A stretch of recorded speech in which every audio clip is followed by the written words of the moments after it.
Be me, Gregory, 34. I'm a systems administrator for a big, boring logistics company, the kind of place with gray carpets and coffee that tastes like disappointment. My job is to make sure the servers don't catch on fire, literally or figuratively. It's a world of logic, flowcharts, and binary outcomes. Things either work or they don't. I've always been that kind of guy, methodical, quiet. For a long time, I thought my life was on the right track. Good salary, stable career, a nice apartment downtown. And I had Luella. When we first met years ago, she was magnetic. She was finishing up her degree in sociology and was just full of fire. She talked about ideas I'd never even considered, about the hidden structures of society and the dynamics of power. It was fascinating. I was a guy who built computer networks. She was a woman who wanted to rebuild the world. It felt like we balanced each other out, my pragmatism and her passion. We got married a couple of years after she graduated. I was already climbing the ladder at my job, and my income was more than enough for both of us. The plan was for me to handle the bills while she built her platform. She wanted to be a voice, a thought leader. It started with a blog. She'd spend entire days writing these long, dense articles about corporate culture and its impact on modern life. I'd come home from work, my brain fried from troubleshooting a network outage, and she'd be vibrating with energy. She'd read me passages about the pervasive nature of systemic masculine pressure in the workplace. I didn't always get it, but I was proud of her. She was smart. She was driven. I was happy to be the guy who made sure the lights stayed on so she could do her important work. Her blog got some minor attention, a few hundred regular readers. Then she decided she needed to expand into a new medium. Podcasting. That's when things started to subtly shift.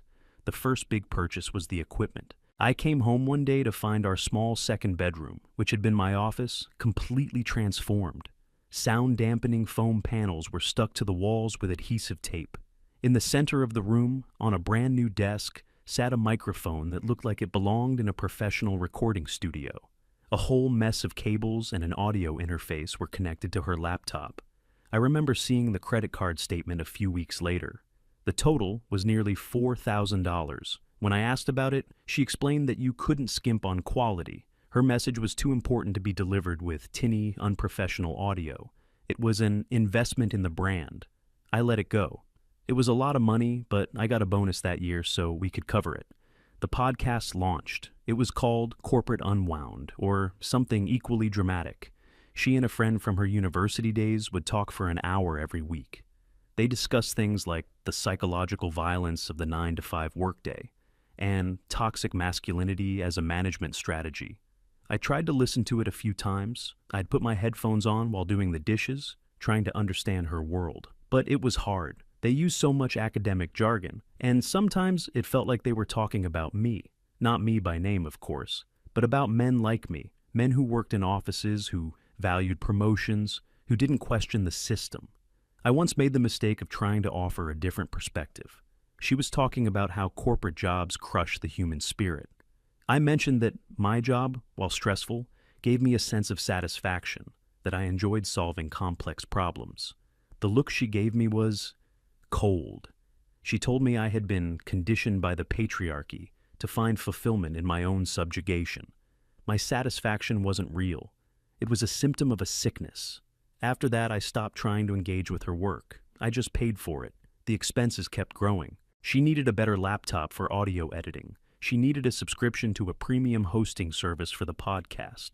She needed to attend a digital media summit in another state, which required flights, a hotel, and a pricey ticket. Every expense was justified with the same language. It was for her work. It was for the cause. Meanwhile, my life became a predictable loop. Wake up, go to work, fix things, come home, eat the dinner I usually cooked, watch some TV, go to sleep. Our conversations grew thinner. When I'd talk about my day, about a server migration or a security patch, her eyes would glaze over. But when she talked, I was expected to listen with rapt attention. She'd complain about the emotional labor of having to respond to comments on her blog. She'd talk about the exhausting work of conceptualizing a new podcast episode.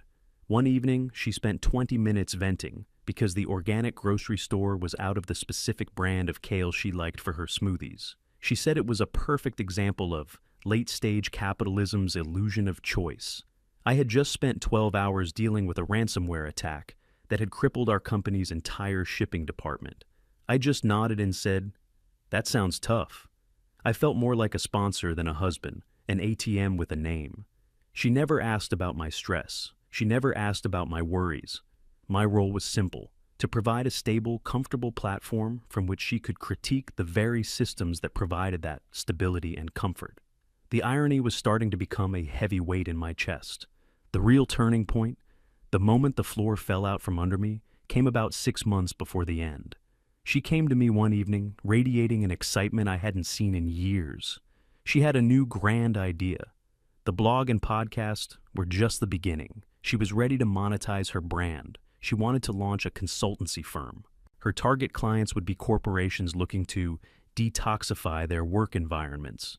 She would offer workshops on ethical marketing, non-hierarchical management structures, and combating unconscious bias.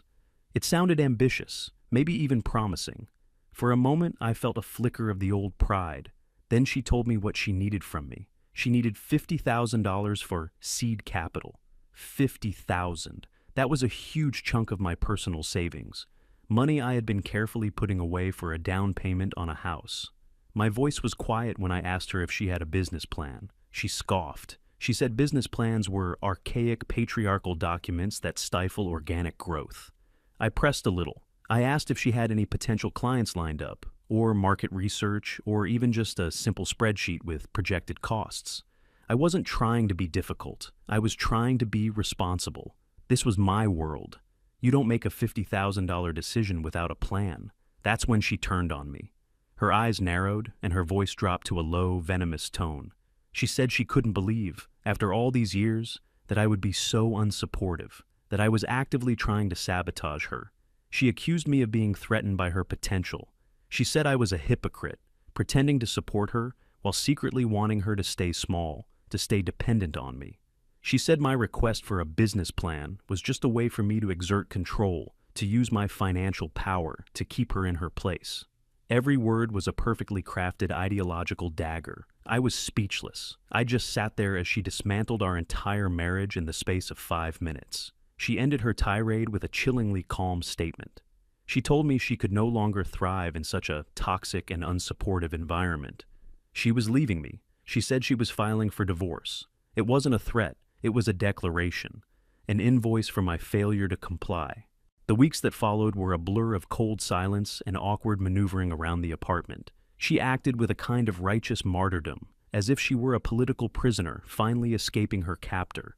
I just felt numb, confused. Then the papers arrived, a thick envelope delivered by a courier. I sat at the kitchen table and read through the legal documents. It was real. A friend from work, a guy who had been through a nasty divorce himself, gave me a number for a lawyer. He said, "Don't talk to her, don't agree to anything, just call this guy, now." So I did. The lawyer's name was Ivan. His office was in an old downtown building, filled with dark wood furniture and shelves overflowing with thick leather-bound books. He was an older man, probably in his late 60s, with tired eyes that had seen everything. He didn't offer any comforting platitudes. He just gestured to a chair and told me to start from the beginning. So I told him everything. The blog, the podcast, the equipment, the conferences, the constant expenses. I told him about her ideas, her language, her complete financial dependence on me. I told him about the consultancy firm and the $50,000 demand that broke the camel's back. I probably sounded like a rambling, heartbroken fool.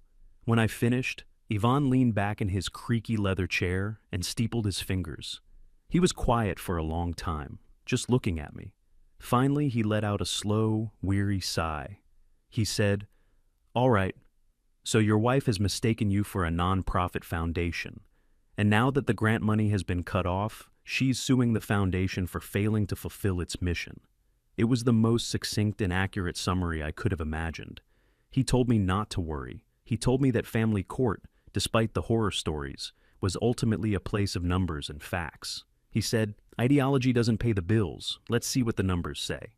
The first step was discovery. Her lawyer sent over a list of financial demands. It was staggering. She wanted the apartment. She wanted the car, which was fully paid off, and she wanted alimony, but the document had a specific strange phrase.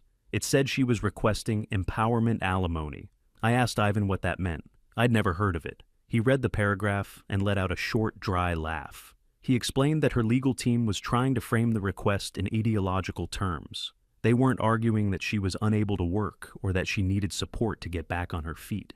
They were arguing that she was entitled to my income as a form of reparations. Reparations for the years she spent performing unpaid emotional and intellectual labor that contributed to my success and peace of mind. The money wasn't for survival. It was to fund her journey of self-actualization and allow her to continue her important work without the distraction of material concerns. She wanted 50% of my post-tax income, indefinitely. I felt sick to my stomach. It was the consultancy pitch all over again, but this time, it had the force of the law behind it.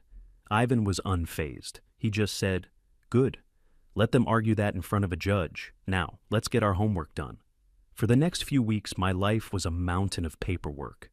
Ivan had me gather every financial document from the last 5 years. Bank statements, credit card bills, pay stubs, tax returns. We went through them line by line. We created a massive spreadsheet. One column was my income, the other was hers. Her column was mostly empty, save for a few tiny deposits from blog advertisements and podcast sponsorships. The grand total of her earnings over 5 years was less than $1,000. Then we made another spreadsheet, a detailed breakdown of all household and personal expenses. We categorized everything: rent, utilities, groceries, car payments, insurance. And then a special category: Luella's professional expenses, the audio equipment, the laptop, the flights, the conference tickets, the website hosting fees, the online courses she took on brand building. As I compiled the list, the numbers painted a stark, undeniable picture. It wasn't a partnership, it was a sponsorship. And I was the sole sponsor. The most damning evidence, however, wasn't in the bank statements. Ivan had an idea. He asked me if her podcast was still online. It was. She had even released a new episode after she left, titled "Breaking Free: My Journey Beyond Patriarchal Constraints."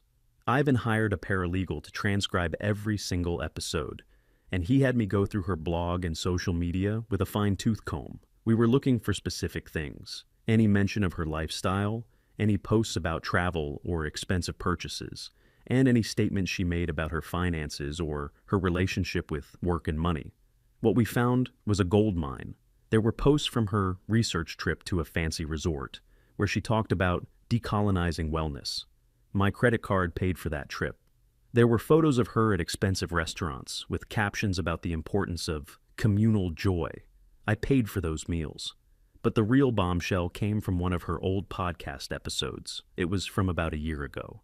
She and her co-host were laughing about the hypocrisy of fighting against capitalism while living within it. And then Luella said it.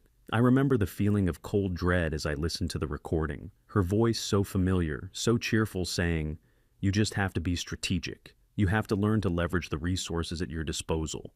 My husband, bless his heart, he's a very logical, systems-oriented man. He doesn't really get what I do, but he sees it makes me happy. He's my patron, my own personal arts grant, and I'm happy to let him be." She called me a resource, an arts grant. Ivan just nodded slowly when I played it for him. He saved the audio file and labeled it Exhibit A. He looked at me and said, "The truth is often much simpler than the stories people tell themselves." The court date was set for a Tuesday morning in late spring. I barely slept the night before. I kept imagining the worst-case scenario, a judge who bought into her narrative, who saw me as the bad guy, who would saddle me with crippling payments for the rest of my life. All the horror stories my divorced friend had told me were echoing in my head. I walked into the courthouse, feeling like I was walking to my own execution. Luella was already there, sitting with her lawyer, a young, eager-looking woman who radiated righteous indignation. Luella looked serene, confident. She gave me a small, pitying smile, as if I were a child who just didn't understand what was best for him. That look, more than anything else, solidified my resolve. This wasn't about love or loss anymore. This was about the simple, binary truth, what was real and what was a performance. And I had the receipts to prove it. The courtroom was smaller than I expected, colder too. It had the same sterile, impersonal feel as a government office. The judge walked in and everyone stood up. She was an older woman, maybe in her late 50s, with graying hair pulled back in a severe bun and sharp, intelligent eyes that missed nothing. She didn't smile. She just sat down, opened a file, and got straight to business. Luella's lawyer went first. She stood up and began a speech that was clearly well rehearsed. It sounded less like a legal argument and more like the introduction to one of Luella's podcast episodes. She spoke of the invisible architecture of marital labor and the unquantifiable but essential contribution Luella had made to our household. She painted a picture of Luella as a brilliant thinker, a visionary whose potential had been systemically constrained by the practical realities of a patriarchal society. My income, she argued, wasn't just mine. It was a product of a collaborative domestic enterprise. My ability to focus at work and climb the corporate ladder was only possible because Luella was at home, providing the stable emotional and intellectual bedrock upon which my success was built. It was an impressive performance. The lawyer used all the right words like equity, validation, and structural imbalance. Then she got to the core of their demand. She stated that traditional alimony was an outdated concept, rooted in the idea of female dependency. What they were proposing was something more progressive. Empowerment alimony. This wasn't about need, it was about justice. It was a way for the court to formally recognize Luella's non-economic contributions. The financial support would allow her to finally launch her consultancy, to become fully self-actualized and financially independent, a goal she claimed I had passively but effectively sabotaged. She concluded by saying this was an opportunity for the court to make a landmark decision, to align the law with a more modern understanding of partnership. Through it all, the judge just listened. Her expression never changed. She took notes on a yellow legal pad, her pen scratching quietly in the silent room. When the lawyer finished and sat down, Luella gave her a subtle, approving nod. She looked confident, as if they had just won. The judge looked over at our table. "Mr. Ivan," she said, her voice flat. "Your response?" Ivan stood up slowly. He was holding a single thick binder.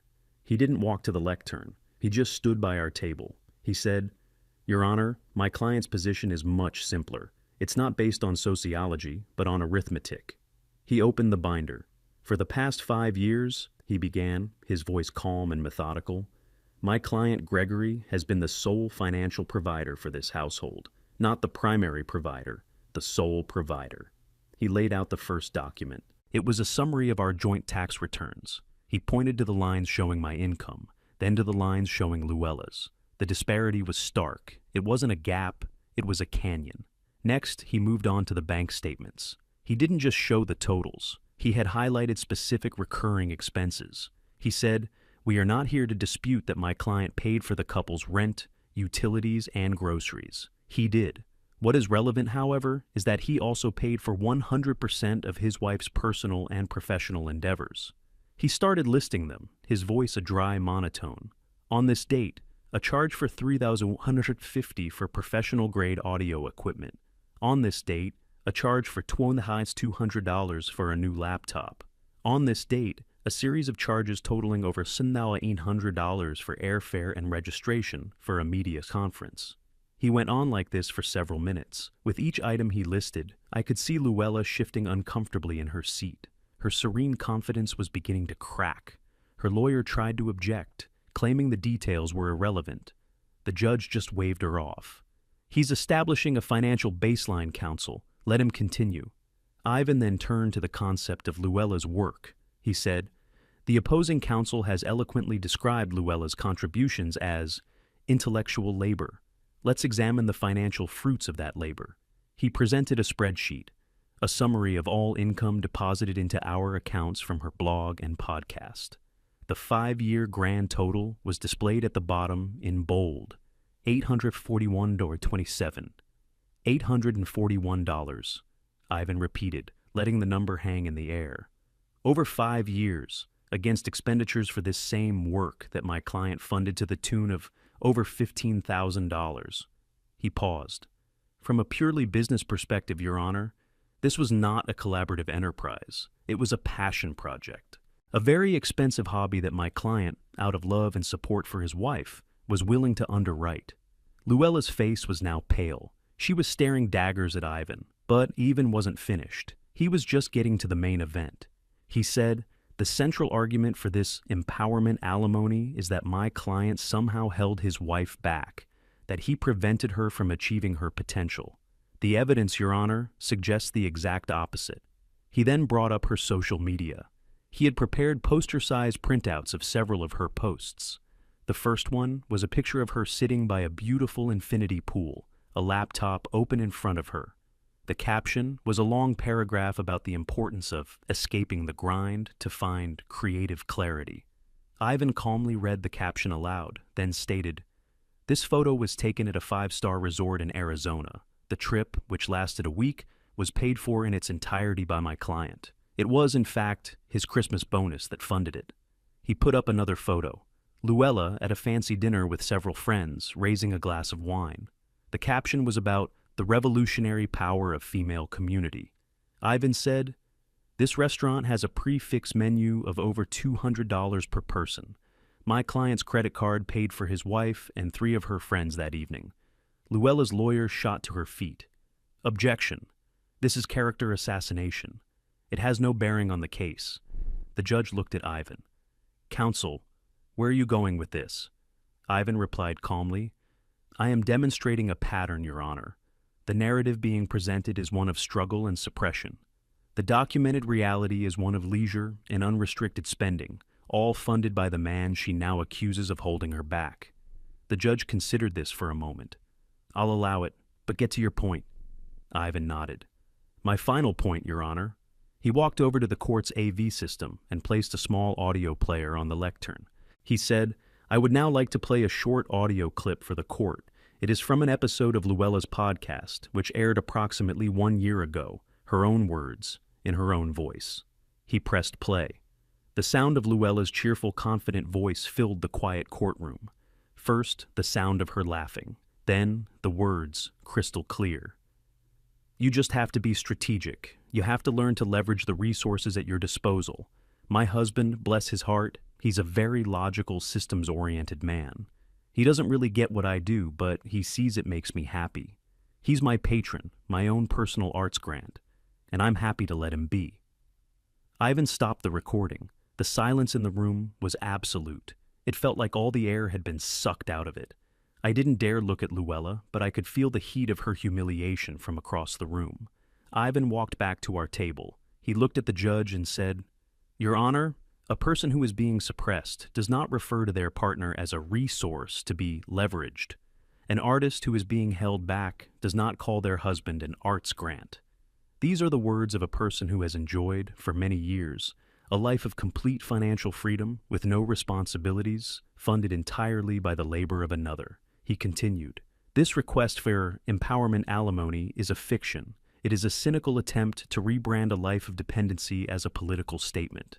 My client supported his wife's dreams. He paid for everything. His only crime, it seems, was to finally say no when the demands became unsustainable. He is not a patriarch. He is not an oppressor. He is a working man who has been taken for a very long, very expensive ride. We ask that the court deny the request for alimony in its entirety." Ivan sat down. He didn't look at me. He just neatly stacked his papers. The judge looked at Luella's lawyer. "Counsel," she said, her voice dangerously quiet. "Do you have a response to that audio recording?" The young lawyer stood up, but she seemed to have shrunk. She stammered, "My client." Her words were taken out of context. It was a light-hearted conversation. The judge held up a hand, cutting her off. "Save it," she said sharply. She then turned her gaze directly on Luella. It was the first time she had addressed her directly. "Ma'am," the judge said, her voice devoid of any warmth, "I have been on this bench for 15 years. I have heard every sad story imaginable. I have seen real hardship. I have seen women who sacrificed their careers, their education, their entire adult lives to raise children and support a family, only to be left with nothing." She leaned forward slightly. "You are not one of them." Her voice grew harder. You are an educated, able-bodied woman with no children and no impediments to employment. Your husband funded your lifestyle and your hobbies for years. Based on the evidence presented today, the only thing holding you back from financial independence is your own unwillingness to seek it. She picked up her pen. The notion that you are entitled to his future earnings as a form of reparation is not just baseless, it is offensive. It is an insult to every person who comes into this courtroom with a genuine need for support. She looked down at the file in front of her. The request for alimony is denied in full. I felt a wave of relief so powerful it almost made me dizzy. I wanted to cry, but the judge wasn't done. She looked at Luella's lawyer. Furthermore, I find that this entire petition was brought forth on frivolous grounds, seemingly as a tactic to punish your ex-husband for refusing to finance a speculative business venture. The court does not appreciate its time being wasted on what amounts to a theatrical performance. She made a final note on her pad. I am ordering your client, Luella, to pay for Mr. Gregory's legal fees in the amount of $10,000. Payment to be made within 90 days. We are adjourned. She banged the gavel. Once. The sound echoed in the silent room. It was over. Luella just sat there, frozen. Her face was a mask of disbelief, her mouth slightly open. The serene, enlightened thought leader was gone. In her place was just a woman who had gambled and lost spectacularly. I stood up, my legs feeling a little shaky. Ivan gave my shoulder a firm squeeze. "Let's go," he said quietly. We walked out of the courtroom without looking back. The aftermath was quiet, but swift. Luella tried to spin the narrative online, of course. She wrote a long, rambling blog post about the inherent misogyny of the family court system and how the judge was a tool of the patriarchy. But the story, the real story, somehow got out. Maybe from someone who was in the courtroom that day. The comments on her post were brutal. People called her a grifter, a hypocrite, a fraud. Her community turned on her in an instant. The audio clip of her calling me her arts grant became a meme in some corners of the internet. Her podcast went silent. Her blog was eventually taken down. The last I heard, from a mutual acquaintance, was that she had to move back in with her parents, and she'd gotten a job, working as a cashier at a high-end organic supermarket. The irony was almost too perfect. As for me, the first few months were strange. The quiet in the apartment felt enormous. But it wasn't a lonely quiet. It was a peaceful quiet. I took the money I'd saved for the house and used some of it to buy myself something I'd wanted since I was a teenager, a beat-up old project motorcycle. I spent my evenings and weekends in the garage, cleaning engine parts, wrestling with rusty bolts, and slowly, piece by piece, bringing it back to life. My hands were covered in grease, my muscles ached, but my mind was clear for the first time in years. I wasn't thinking about emotional labor or systemic oppression. I was thinking about torque specs and wiring diagrams. It was real. It was tangible. It was a problem I could solve with logic and hard work. It's been over a year now. The bike is running. I take it out on country roads on sunny weekends. I'm not bitter. I'm not even angry anymore. I just feel free. I learned a hard lesson. Sometimes the people who talk the most about empowerment are the ones who are most afraid of standing on their own 2 feet. I don't know what the future holds. Maybe I'll meet someone else someday. Maybe I won't. But I know one thing for sure. I'm not an arts grant. I'm the guy who builds the damn thing himself. And that's more than enough.